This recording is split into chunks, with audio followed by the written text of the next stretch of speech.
बस business series घर में बैठे बैठे पूरी नहीं हो सकती। इसके लिए बहुत सारा घूमना पड़ता है। बस बिजनेस के सेकंड एपिसोड को शूट करने के लिए हम निकल रहे हैं उज्जैन के लिए। उज्जैन में जाएंगे, महाकाल जी के दर्शन लेंगे और साथ ही साथ आपको मिलाएंगे आर्यन भाई से। आर्यन भाई के बारे में पहले आपको थोड़ा इंट्रोड्यूस करवा दूं। आर्यन भाई इंडिया के one of the youngest bus operators में से है, जो खुद की भी बसेस ऑपरेट करते हैं, साथ ही साथ कुछ बसेस उन्होंने लीज पर भी ली है। हम इस ट्रिप में उनको मिलेंगे, साथ ही साथ बस बिजनेस के बारे में कुछ अनोखी बातें जानेंगे। उज्जैन, इंदौर, मध्य प्रदेश में कैसा बस बिजनेस रन होता है, इसके बारे में भी थोड़ी सी जानकारी लेंगे। तो चलिए फिर निकलते हैं बस बिजनेस को एक्सप्लोर करने के लिए। हमारी बस रात को 1:30 बजे आई और हमारा सफ़र शुरू हो गया था नासिक से उज्जैन के लिए। एसी स्लीपर बस थी तो रात में नींद बहुत बढ़िया हुई। सुबह उठा तो गाड़ी खलगात के ब्रिज के पास थी।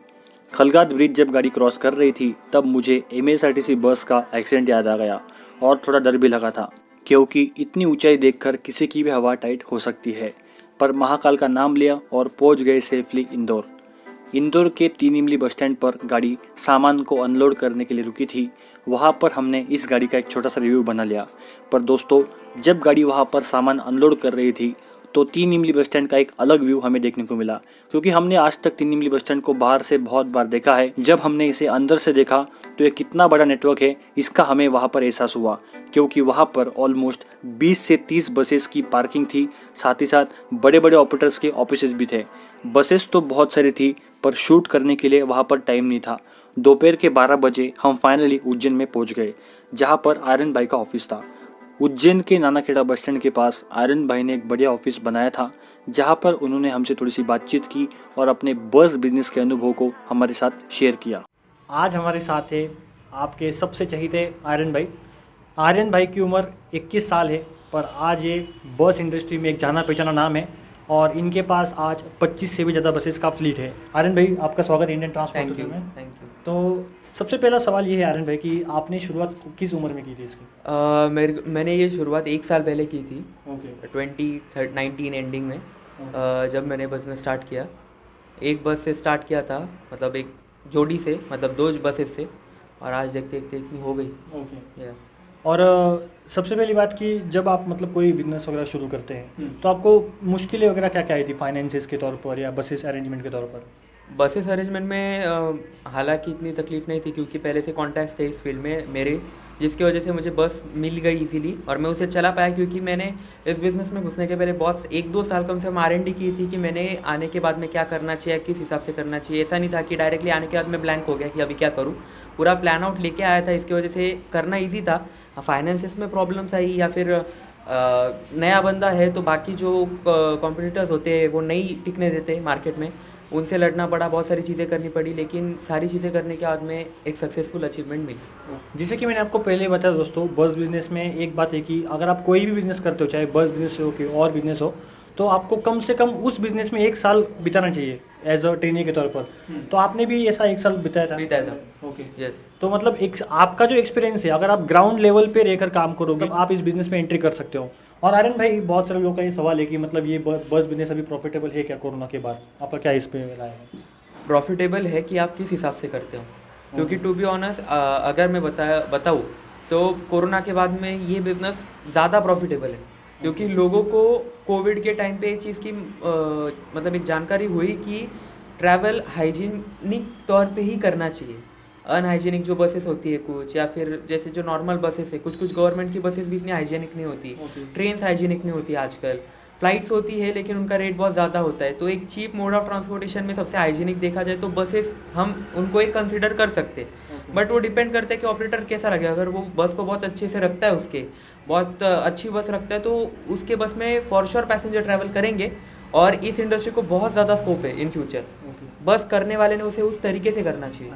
या और अभी थोड़े आर्यन जी से एक बात पूछना चाहते हैं आर्यन जी कि अभी आपके नासिक में भी आपका ऑफिस है, उज्जैन में भी ऑफिस है, भोपाल में भी ऑफिस है, तो ये सब ऑफिस को आप मैनेज कैसे कर पाते हो?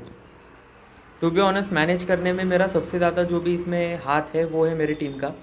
मेरी टीम इसको पूरा संभालती है। मेरे मैनेजर हो गए महेंद्र भड़ोदिया साहब, वो पूरा इंडिया का देखते हैं। मैं सारे काम नहीं देख सकता, तो फिर पैन इंडिया में जितने भी फ्रेंचाइजी यूनिट होते हैं, खुद के होते हैं, कोई हमने एजेंट्स को दिए होते हैं, बहुत अलग अलग होते हैं, लेकिन जितने भी ऑफिसेस है 30, 35, 40 ऑफिसेस है, सबको वो देखते हैं। उसके बाद में फिर जो है बहुत सारे लोग हैं, और शरद सर ये वो बहुत बड़ी टीम है, जिसके टीम के मदद से हम क्या करते हैं कि ये पूरा हम कोऑर्डिनेशन में रहते हैं। बाकी CCTV ट्रैकिंग्स वो गैजेट्स तो हमें सपोर्ट करती है या और किसी भी मतलब अभी बस बिजनेस हो, चाहे किसी भी बिजनेस को इफिशिएंटली रन करने के लिए अभी हमें टेक्नोलॉजी का सहारा लेना पड़ता है। बिल्कुल। तो आर्यन जी, आप अभी मतलब अपने बस बिजनेस को रन करने के लिए किस किस प्रकार के सॉफ्टवेयर का उपयोग करते हो, चाहे टिकट बुकिंग के लिए हो, ट्रैकिंग के लिए हो, थोड़ा बताइए इस बारे में।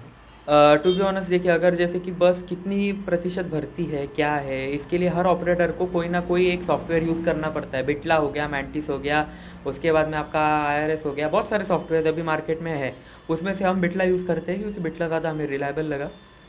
हर एक ऑपरेटर की पर्सनल चॉइस है, सारे सॉफ्टवेयर बहुत बढ़िया है, लेकिन बिटला हमें एक अच्छा लगा, तो बिटला से ही हमारा सारा बस का ऑपरेशन होता है। और बिटला एक बहुत सुंदर जो उन्होंने सॉफ्टवेयर हमें बना के दिया है, जिसके कारण जो है हमें किसी भी चीज़ के लिए सफ़र नहीं करना पड़ता।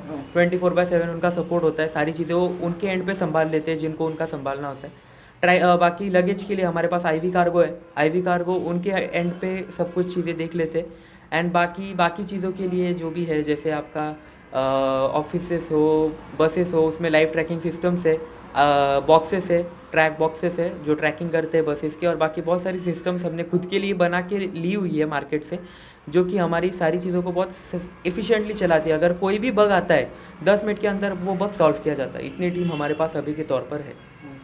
आर्यन भाई, अभी एक बताइए कि आपके पास अभी टोटल कितनी बसेस आप रन कर रहे हो करंटली? 25।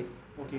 और मतलब उनमें से आपकी खुद की कितनी और लीज पर वगैरह कितनी है फ्लीट में? 4 बसेस ओन्ड है, बाकी सारी लीज्ड है। ओके।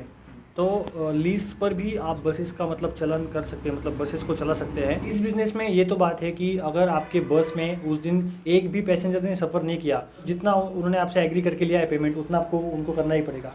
तो इस सिचुएशन में आप कैसे संभालते हो आर्यन भाई? उसके लिए फंडिंग फर्स्टली इम्पॉर्टेंट है, एंड सेकेंड थिंग इम्पॉर्टेंट है वो है कि आप इतना लॉस बेयर नहीं कर सकते। अगर रोज़ रोज़ होने लग गया, यानी आपका प्लानिंग गलत है। जो कॉन्सेप्ट पे आप काम कर रहे हो, जिस रूट पे आपकी बस है उस रूट पे बस नहीं है। ये बात है कि 1 महीना कम से कम कोई भी बस को उस रूट पे जमने के लिए लगता है। उस रूट से प्रॉफिट निकालना मतलब 1 महीना उस बस को जेब से ही चलाना है। फिर वो हमारे ऊपर है कि क्या हम उतने कैपेबल है उस महीने को एक बस चलाने के लिए, और अगर नहीं है तो लीज की बस लेना इज़ अ बिट कॉम्प्रोमाइजिंग, क्योंकि दिन का आपको 4-5 हज़ार रुपये, 7 हज़ार रुपये उसको देना ही है, फिर वो चले या खड़ी रहे। तो फिर अगर आप उतने कैपेबल है तो कीजिए, नहीं तो सबसे इसमें जो चीज़ हम करते हैं वो होता है कि प्रॉपर रूट प्लानिंग। अगर रूट प्रॉपर है और अगर वो हमें खर्चा निकाल के ही देगा तो कोई प्रॉब्लम नहीं है। बस बिजनेस में रूट फाइंड करना भी एक बहुत बड़ा टास्क होता है। अभी आपके मेजरली उज्जैन से नासिक चलती है गाड़ियाँ, उज्जैन से भोपाल चलती है। तो ये जो रूट्स हैं, इनके अलावा और अगर आप कुछ नया रूट प्लान कर रहे होगे तो आप वो कैसे, मतलब किस आधार पर प्लान करते हैं, ये थोड़ा बताइए। देखिए, सबसे पहले तो जो है ना, हमें बहुत सारी चीज़ों को देखना पड़ता है, जैसे कि उस रूट पे रोज़ पैसेंजर निकलेंगे क्या, उस सिटी से उस सिटी में लोग ट्रैवल करेंगे क्या, क्या नीड है। अगर नीड ही नहीं होगी तो कोई मतलब नहीं है। जैसे कि मुंबई से उज्जैन ये गाड़ी जो चलती है, ये गाड़ी हम नासिक से चला सकते थे, हमारा हेडक्वार्टर नासिक में। मुंबई से डालने का कारण ये था, मुंबई बहुत बड़ा सिटी है, स्लीपर 30 है। इतना बड़ा जो सिटी है वो 30 स्लीपर का जो आउटपुट है वो भर ही सकती है, उसमें उतनी कैपेसिटी है। उसने नहीं किया तो फिर नासिक भर देगी उसको, गाड़ी को फुल करेगी, और नहीं कुछ तो 20-25 सीट तो गाड़ी लेके ही आएगी, दोनों सिटीज़ को मिला के। बीच में फिर आपका मालेगांव आता है, आपका धुलिया आता है, ये सारी सिटीज़ आती जाती है। और उसके बाद में उज्जैन है। उज्जैन इसलिए है कि अगर इंदौर नहीं भर पाया, मुंबई से इंदौर ये हमारा मेन कनेक्टिविटी है। उज्जैन हम इसलिए रहते हैं कि उसमें और कुछ एक एडिशनल गाँव ऐड हो, जिससे कि अगर इंदौर की कभी हमें लगा कि नहीं यार इंदौर में इतने सीटें नहीं, तो उज्जैन का जो ट्रैफिक है वो तो भी हम अट्रैक्ट कर पाए। कनेक्टिविटी तो हमारा इसमें 4 चीज़ें हम देखते हैं। सबसे पहली बात ये होती है कि मेट्रोपॉलिटन सिटी से मेट्रोपॉलिटन सिटी कनेक्ट करना, क्योंकि उनमें कभी भी ट्रैफिक रहेगी। सेकेंड चीज़ ये कि दोनों यहाँ पर इंडस्ट्रियल सेक्टर्स कैसे है, वहाँ पर जो है लोगों का जाना आना कैसा है, वो चीज़ें देखना। थर्ड चीज़ ये कि गाड़ी उस रूट पे कैसी लगानी पड़ेगी। अगर मेरे पास नॉन AC गाड़ी है और रूट पे ट्रैवल करने वाले अगर बैंगलोर से चेन्नई रूट पे नॉन AC लगाए तो इतनी सक्सेसफुल नहीं होती, वहाँ पर अगर वोल्वो लगाई तो वो रोज़ चलेगी। वो सारे कैलकुलेशंस होते हैं। एंड फोर्थ इज कि पैसेंजर का बिहेवियर कैसा है उस रूट पे। पैसेंजर्स, अगर राजस्थानी पैसेंजर्स को देखा जाए तो उनके लिए, उनको नॉर्मल से नॉर्मल गाड़ी दी तो भी वो खुश है, लेकिन उनको चीप रेट देना पड़ता है तो ही वो ट्रैवल करेंगे। लेकिन इनको रेट ज़्यादा दिया तो भी चलेगा, लेकिन उनको फैसिलिटीज़ भी उतनी देनी पड़ती है। ये सारी चीज़ें अगर ध्यान में रखा जाए तो फॉर श्योर आपकी गाड़ी कभी खाली नहीं जाएगी। सक्सेसफुल जो भी ऑपरेटर्स है वही यूज़ कर रहे हैं, SRS VRL हम हो गए या फिर जो भी है चार्टर्ड हो गया, सेम कॉन्सेप्ट यूज़ कर रही है, जिनकी वजह से सारी गाड़ियाँ जो है सक्सेसफुली रन कर पा रही है। ज़्यादा क्वांटिटी में रन कर पाते हैं। ज़्यादा, हाँ, बढ़ा पा रहे हैं हम लोग हमारा फ्लीट। हाँ आर्यन भाई, एक बताइए कि अगर कोई बंदा नया बस बिजनेस शुरू करने की इच्छा रखता है, हाँ। अभी बेसिकली जो लोगों का कहना है कि डायरेक्ट एक बड़ी बस खरीदेंगे, उससे ही शुरुआत कर देंगे, तो इससे अच्छा अगर कोई मतलब एक मीडियम सेगमेंट की बस हो, रूट ट्रायल के अगर हम चला कर देखें अपने से संभलता है कि नहीं, तो वो अप्रोच अच्छा रहेगा कि डायरेक्ट बड़ी गाड़ी को लेना अच्छा रहेगा आपके वजह से? टू बी ऑनेस्ट, सबसे पहले अगर उनको इसमें नॉलेज होगा तो वो डिसीजन लेना उनके हाथ में ज़्यादा अच्छा रहेगा। अगर वो 1 साल से 6 महीने से 5 महीने से उसी बिजनेस में है तो वो उनका डिसीजन अच्छे से ले सकते हैं। सेकेंडली उनका वो फाइनेंशियल डिसीजन है कि उनके पास कितना फंडिंग है, क्या है, किस हिसाब से वो कर सकते हैं। लेकिन मेरा ये रहता है कि अगर फंडिंग है आपके पास में तो आप खुद की बस लीजिए, क्योंकि खुद की बस वो खुद की है। आपको एट लास्ट उसका रोज़ पेमेंट नहीं करना है, महीने के एंडिंग में करना है। फंडिंग है तो कैश में आएगी, तो आप उसको 1 महीना घर के बाहर खड़ा कीजिए, जैसे चले वैसे चलाइए, आपकी बस है। लेकिन दूसरे की बस लीज पे लेना, यानी मैंने ली थी तो मैं लेता हूँ, मुझे आइडिया है किसी की भी अमानत को संभालना जोक नहीं, क्योंकि एट लास्ट उसकी 70 लाख की 80 लाख की प्रॉपर्टी को हम रास्ते पे संभाल रहे हैं। उसके प्रॉपर्टी को कुछ भी हो तो एट लास्ट हम जिम्मेदार है।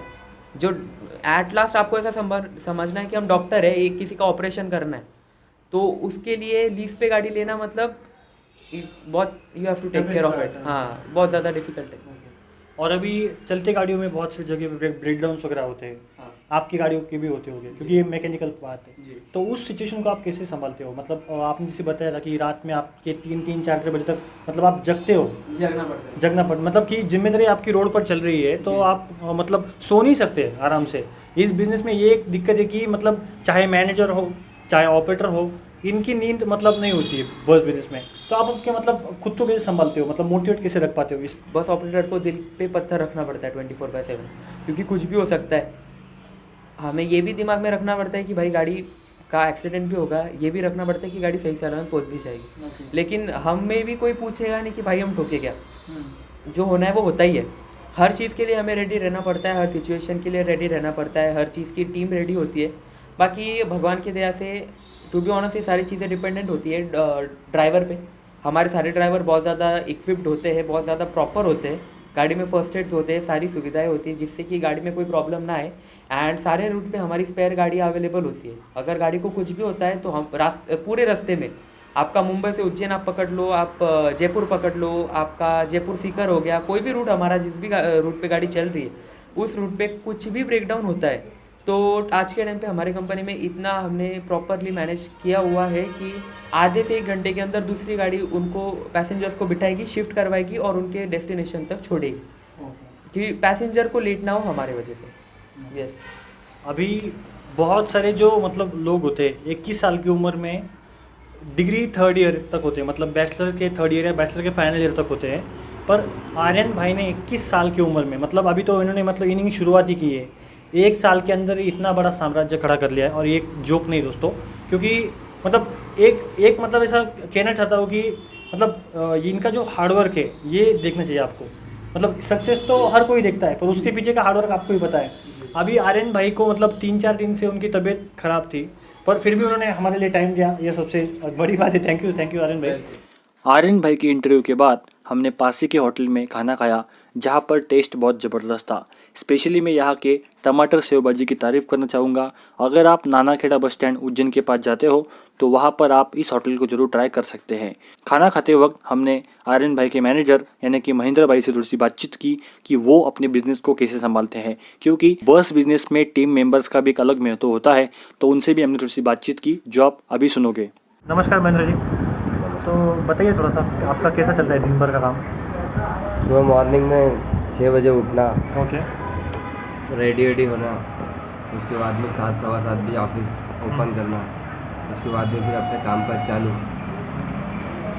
कॉल वॉल आना चालू हो जाता है, लगेज वगैरह आ जाता है, अच्छा, बुकिंग चालू कर देते हैं। हाँ, दिन ऐसे ही निकल जाता है। गाड़ी ड्राइवर हेल्पर इनका सब पर ध्यान रखना पड़ता है, कॉल पे कॉल आते रहते हैं, बुकिंग सब चालू रहती है अपनी। अच्छा, रात को भी फिर 10 बजे घर पहुँचते हैं, खाना वाना खा के रेस्ट करते हैं, रात को 1-2 बज जाती है, फ़ोन पे कांटेक्ट चलते रहते हैं, कब नींद लग जाती पता नहीं पड़ता, सुबह कब हो गई कोई भरोसा नहीं। और रात भर तो कॉल वगैरह चलते कॉल रहोगे, तो रात भर चलते हैं, मतलब बुकिंग ऑफिस के, हाँ। गाड़ियों के, ड्राइवर्स के। सब। और आपकी गाड़ियों में जीपीएस वगैरह तो लगा है, हाँ तो जीपीएस वगैरह का सिस्टम से कुछ मदद हुई है आपको? बहुत होती है। मतलब डीजल ट्रैकिंग जो है, जीपीएस वगैरह है, तो पहले कैसे था कि कॉल करना पड़ता था ड्राइवर को हर बार, हाँ। भाई किधर है किधर है। अभी ये समस्या कम हुई है आपकी? नहीं होती तो है, लेकिन टू बी ऑनेस्ट इसके लिए जैसे कि अभी अपन आपको हमारे ऑफिस में दिखाएंगे सारी सिस्टम, उस सिस्टम में सारी चीज़ें होती है कि टायर कितना % बस का बॉर्न हुआ है, कब उसका रिप्लेसमेंट करना पड़ेगा, उसमें कौन सा नट किधर लगा हुआ है, कितने दिन पहले लगा हुआ है, कंपनी का कौन से बंदे ने वो लगाया है, सारी चीज़ें हमारे पास लिखी हुई है। क्या बात है, मतलब अच्छा और- सा ट्रैक रिकॉर्ड रखते हो? हाँ, और हमारे पास उस सारे रिकॉर्ड के साथ में डीजल जहाँ से हम भरवाते हैं ओके। उधर कितने डेंसिटी का डीजल डाला जाता है, एक ही डेंसिटी का डीजल डाला गया है, हाँ, उसमें प्रीमियम वाला डाला जाता है डीजल में। एंड उसमें मेनली हम ये चीज़ का ध्यान रखते हैं कि डीजल अगर कम भी पड़ता है, हर गाड़ी में 50-50 लीटर एक्स्ट्रा डीजल का कैन रखा होता है कि, और गाड़ी का आज तक हमारे कंपनी में रिकॉर्ड है, फर्स्ट दिन से अभी तक गाड़ी कभी भी हम हाफ टैंक या फिर सिर्फ जितना डिस्टेंस है 15 अगर का डीजल तो 15 का नहीं डालते, गाड़ी उज्जैन से भी पैक होगी और डेस्टिनेशन से वहाँ से निकलने से भी पैक होगी, गाड़ी फुल टैंक ही चलेगी। आज तक कभी गाड़ी हाफ टैंक के नीचे कभी चली नहीं। और ब्रेकडाउन वगैरह अब तक कितने हुए होंगे आपके? क्योंकि ऑनेस्ट हम गाड़ियों के बहुत ज़्यादा केयर लेते हैं, इसलिए ब्रेकडाउन होते नहीं, गाड़ी क्या का बात साथ देती है। और अगर हो भी गया तो मिनिमम टाइम में आप सॉल्व कर एक लेते हो? 10 मिनट के अंदर गाड़ी ड्राइवर चालू करके यहाँ तक लेके आता है, उसके बाद उसका जो भी होता है वो किया जाता है। ओके। हाँ, और दूसरी स्पेयर की गाड़ियाँ तुरंत खड़ी होती है, तो उसकी वजह से दूसरी गाड़ी का भी हमें कैंसिल करके फिर पैसेंजर को तकलीफ नहीं देनी पड़ती। तो ये देखिए आपने अनुभव बिहाइंड द कैमरा सीन्स, क्योंकि ये सब बातें मतलब पूछनी चाहिए यार, सब पता होना चाहिए ऑपरेटर्स के हिसाब से। और पीछे देख सकते हैं उज्जैन का बस स्टैंड है, यहाँ पर होटल में बैठे हम। कौन सा होटल है? माँ कृपा शुद्ध शाकाहारी भोजनालय, इनकी चॉइस है, देखेंगे अभी क्या होता है। पर बहुत बढ़िया है महेंद्र जी, आपसे बहुत मिलके अच्छा लगा। आप मतलब आप हार्ड वर्क करते हो, और ये तो लीजेंडरी पर्सन है, इनको कुछ बोलने की ज़रूरत ही नहीं है। उसके बाद हम गए चार्टर ट्रैवल्स के ऑफिस में, जो एमपी के बहुत बड़े ऑपरेटर हैं। वहाँ पर हमने B11R बस का शूट किया, जिसका वीडियो हमारे चैनल पर अवेलेबल है, आप उसे भी देख सकते हैं। वोल्वो B11R को हमने इंस्टेंटली शूट कर लिया था, क्योंकि AC बसेस बार बार नहीं मिलती। इतना शूट करते करते हमें दोपहर के 3 बज गए थे, और हमारी जो बस का टाइमिंग था वो शाम को 6 बजे का था, और 3 से 6 बजे के बीच 3 घंटे में हमें कवर करना था उज्जैन का बस बिजनेस, और साथ ही साथ आर्यन भाई कैसे काम करते हैं उसके बारे में। तो दोस्तों, आने वाले पार्ट में आप यही देखेंगे, और इस पार्ट को हम यहीं पर ही समाप्त करते हैं, क्योंकि ये पार्ट ज़्यादा लंबा खिंच गया। अगर आपको हमारी ये सीरीज़ पसंद आ रही होगी तो वीडियो को लाइक और चैनल को सब्सक्राइब जरूर करना, और आने वाले पार्ट्स में आपको बहुत कुछ सीखने को मिलेगा।